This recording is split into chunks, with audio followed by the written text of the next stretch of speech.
According to the National Electrical Code, all electrical boxes must be grounded.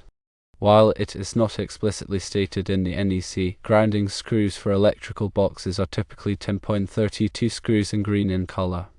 Using a screw that is not specifically designed for grounding, even if it is painted green, is not in compliance with the NEC. The green paint alone does not provide the necessary conductivity and would not be considered an acceptable grounding method. It is always best practice to use a properly sized and color-coded grounding screw. The use of other screws, even if painted green, could create a potential safety hazard and is not recommended. Acceptable methods for grounding electrical boxes are firstly, a grounding screw, which is a 10.32 screw and green in color. Secondly, a bonding jumper between the box and the grounded metal conduit. Thirdly, a grounding lock nut on a metal conduit. Fourthly, a grounding clip on non-metallic sheathed cable or NM cable. Improper grounding can lead to several potential issues, including firstly, electrical shocks and fires, secondly, damage to equipment, and thirdly, reduced safety margins. While it may be tempting to use a screw in the box for grounding, it is important to follow the NEC and use a properly sized and colored grounding screw to ensure proper grounding and safety. Grounding is a critical aspect of electrical safety, designed to protect people and equipment from dangerous electrical faults. The National Electrical Code, or NEC, provides the standards and guidelines for proper grounding practices. Electrical boxes, which has electrical connections, must be properly grounded to provide a safe path for fault currents, preventing electrical shocks and fires. The primary purpose of grounding is to ensure that if a fault occurs, such as a wire accidentally coming into contact with a metal enclosure, the fault current will flow safely back to the source, tripping the circuit breaker or fuse and quickly disconnecting the circuit. This prevents the metal enclosure from becoming energized, which could pose a serious shock hazard. The NEC mandates that all electrical boxes be grounded. While the code does not explicitly specify the size and color of grounding screws, the industry standard is a 10.32 screw, and it must be green in color. This standardization helps ensure that anyone working on the electrical system can easily identify the grounding screw. The green color serves as a visual indicator, helping electricians quickly locate and use the correct screw for grounding.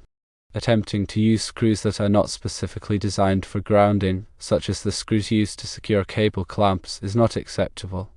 Even if such a screw is painted green, it does not meet the requirements for proper grounding.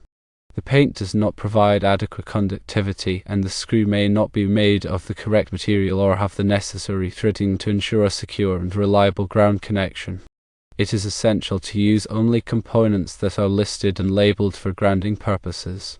Using the correct grounding screw is the best practice for ensuring a safe and compliant installation. These screws are designed to provide a reliable electrical connection between the grounding conductor and the metal box. Always inspect the grounding screws to ensure they are in good condition and free from corrosion. The NEC provides several acceptable methods for grounding electrical boxes. Firstly, using a grounding screw, a 10.32 green screw, is a common and effective method.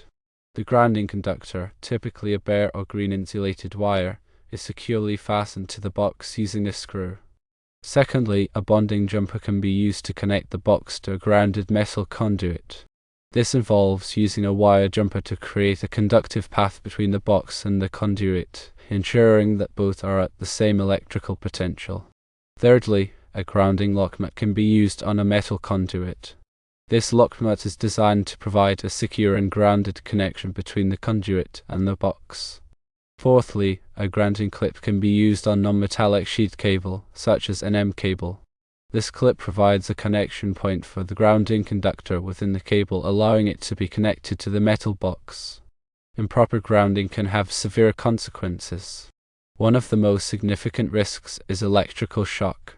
If a fault occurs and the metal box is not properly grounded, it can become energized, posing a lethal shock hazard to anyone who touches it.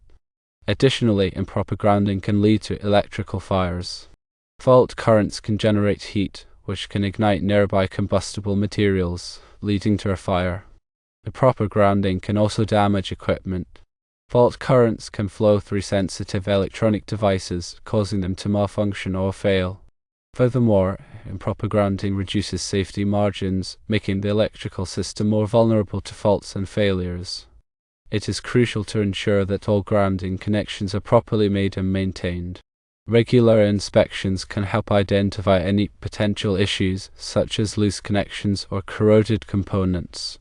In conclusion, while it may be tempting to take shortcuts, it is essential to follow the NEC and use properly sized and colored grounding screws to ensure proper grounding and safety. Grounding is a critical aspect of electrical work, and it should never be compromised. By adhering to the NEC and using the correct grounding methods, you can protect yourself, your family, and your property from the dangers of electrical faults. Remember, electrical safety is paramount, and proper grounding is a fundamental element of a safe electrical system. Always consult with a qualified electrician if you have any questions or concerns about grounding practices. The NEC undergoes regular updates, so it is important to stay informed about the latest requirements and best practices. Familiarize yourself with the relevant sections of the NEC and attend continuing education courses to enhance your knowledge and skills. Furthermore, ensure that all electrical work is performed by qualified and licensed professionals.